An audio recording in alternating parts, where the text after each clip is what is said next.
Breaking news చూస్తున్నాం. AP రాజధాని అమరావతి నుంచి కార్యకలాపాలు నిర్వహించేందుకు మొట్టమొదటి పాలనా భవనం రెడీ అయింది. సిఆర్డీఏ బిల్డింగ్ గా పిలుస్తున్న ఈ భవనాన్ని సీఎం చంద్రబాబు కాసేపట్లో ప్రారంభించనున్నారు. రాజధాని నిర్మాణ వ్యవహారాలకు మార్గదర్శనం చేయబోతున్న సిఆర్డీఏ కేంద్ర కార్యాలయం సిద్ధమైంది. అధునాతన ఫ్యూచర్లతో అధికారులు ఈ భవనాన్ని నిర్మించారు. అమరావతి నుంచి కార్యకలాపాలు సాగించేందుకు ప్రారంభం కాబోతున్న మొట్టమొదటి పాలనా భవనం ఇదే. రాజధానిలో పాలనా సౌలభ్యం కొరకు అన్ని డిపార్ట్మెంట్లు ఒకే చోట ప్రజలందరికీ అందుబాటులో ఉండేలా సరికొత్త హంగులతో ఈ సిఆర్డీఏ భవనాన్ని నిర్మించారు.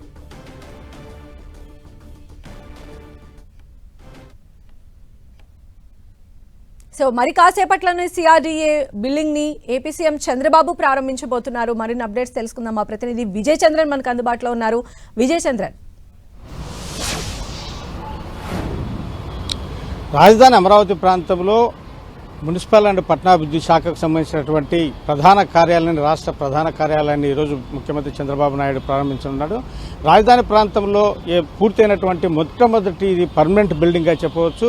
ఇక్కడి నుంచి ఈ హెచ్ఓడికి సంబంధించినటువంటి, మున్సిపాలిటీకి సంబంధించినటువంటి, తర్వాత సిఆర్డీకి సంబంధించినటువంటి అన్ని విభాగాలకు సంబంధించినటువంటి మున్సిపాలిటీ, పట్టణాభివృద్ధి శాఖ, సిఆర్డీఏ తదితర అన్ని శాఖలకు సంబంధించినటువంటి కార్యకలాపాలన్నింటినీ కూడా ఇక్కడి నుంచే ప్రారంభం కానున్నాయి. దీన్ని G+7 గా నిర్మించడం జరిగింది.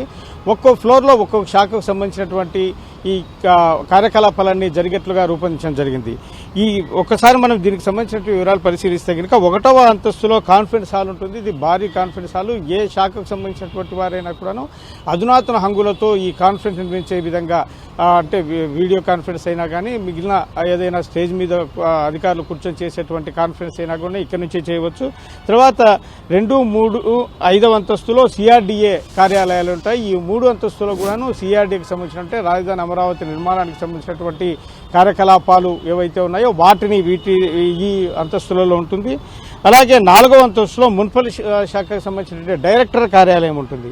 6వ అంతస్తులో ఏడీసీఎల్ కార్యాలయం ఉంటుంది. 7వ అంతస్తులో మున్సిపల్ శాఖ మంత్రి కార్యాలయము, ఆ శాఖకు సంబంధించిన ముఖ్య కార్యదర్శులకు సంబంధించిన కార్యాలయాలు ఉంటాయి. వీటన్నిటిని కూడాను భారీ ఎత్తున, అంటే పార్కింగ్ ప్రాబ్లం లేకోకుండా ఈ సీడ్ యాక్సెస్ రోడ్డు పక్కనే దీన్ని నిర్మించడం వలన ఎటువంటి ట్రాఫిక్ సమస్య లేకుండా భారీ ఎత్తున అక్కడ, అంటే దాదాపు ఒక 170 వాహనాలు అక్కడ, అంటే 4 వీలర్స్ అయితేనేమి, తర్వాత 170 2 వీలర్స్ అయితేనేమి అక్కడ పార్కింగ్ చేసుకున్నట్లు ఏర్పాటు చేయడం జరిగింది. ఈ ట్రాఫిక్ సమస్య కూడా అంటే ఈ ప్రాంతంలో ఉండదు. ఎందుకంటే ఈ మెయిన్ ప్రధానమైనటువంటి రోడ్డు వెళ్లేటువంటి పక్కనే దీన్ని నిర్మించడం జరిగింది. దీన్ని యాక్చువల్గా చంద్రబాబు నాయుడు రాష్ట్ర విడిపోయిన తర్వాత, ఆయన ముఖ్యమంత్రి పదవి బాధ్యతలు చేపట్టిన తర్వాత దీని నిర్మాణాన్ని ప్రారంభించడం జరిగింది. అయితే మధ్యలో జగన్మోహన్ రెడ్డి పాలన వచ్చిన తర్వాత దీని నిర్మాణం మధ్యలో ఆగిపోయింది.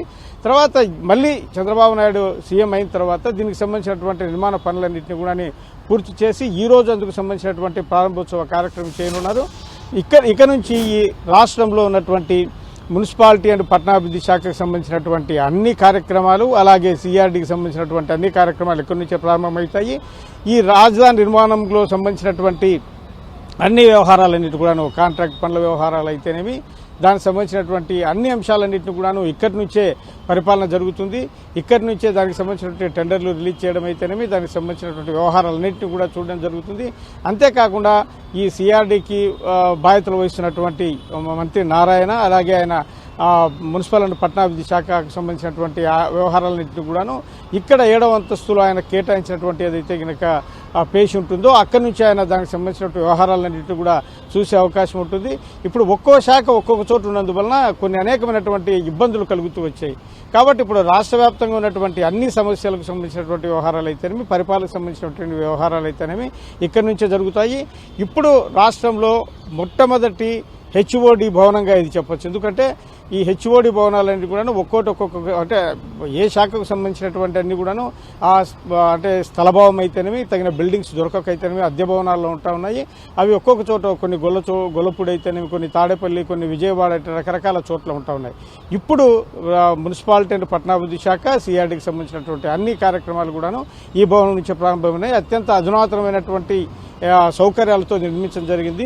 దీనికి సంబంధించినటువంటి డిజైన్ కూడాను అమరావతి దీన్ని సూచించే విధంగా ఏ అనే అక్షరంతో దీన్ని కనపడే విధంగా దీన్ని ఏర్పాటు చేయడం జరిగింది. ఎలివేషన్ అంతా కూడాను చాలా అద్భుతంగా రూపొందించి రాజధానిలో ఉన్నటువంటి భవనాల్లో ఇది కూడాను ఒక ఆకర్షణీయ భవనంగా దీన్ని రూపొందించడం జరిగింది. రైట్ విజయ్ చంద్రన్.